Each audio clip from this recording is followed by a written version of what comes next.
বিশ্ব ইজতেমার প্রতিষ্ঠাতা মাওলানা ইলিয়াস কান্ধলভির প্রপৌত্র ও বর্তমান আমির মাওলানা সাদ কান্ধলভি বর্তমান সময়ে পবিত্র ইসলাম ধর্মের অপব্যাখ্যা করে অর্থ উপার্জনকারীদের বিরুদ্ধে সরব হয়েছিলেন।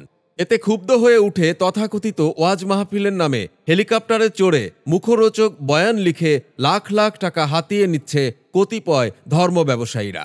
সাম্প্রতিক বছরগুলোতে হেফাজতে ইসলাম তাদের ধর্ম ব্যবসার অন্তরায় হয়ে ওঠায় মাওলানা সাদ কান্ধলভিকে বাংলাদেশে বিশ্ব ইজতেমায় আসা নিষিদ্ধ করা সহ তার অনুসারীদের কোণঠাসা করতে নানা চক্রান্ত শুরু করে। সম্প্রতি তুরাগ নদী রক্তে লাল করার ঘোষণা দেওয়া হেফাজতি লম্পট মামুনুল হকের তত্ত্বাবধানে টঙ্গী ইজতেমা ময়দানে সাতপন্থীদের নির্বিচারে হত্যা ও জখম করেই নিপীড়ন শেষ হয়নি। হিজবুতি ও জামাতি জঙ্গিদের মদতদাতা সরকারের সহায়তা নিয়ে মামলার জালে একের পর এক সাতপন্থী ইসলামী স্কলারদের গ্রেফতার করা হচ্ছে। সবশেষ মাওলানা সাদের অনুসারী শীর্ষ নেতা শফিউল্লাহকে গ্রেফতার করার ঘটনায় নতুন করে উত্তেজনা বিরাজ করছে।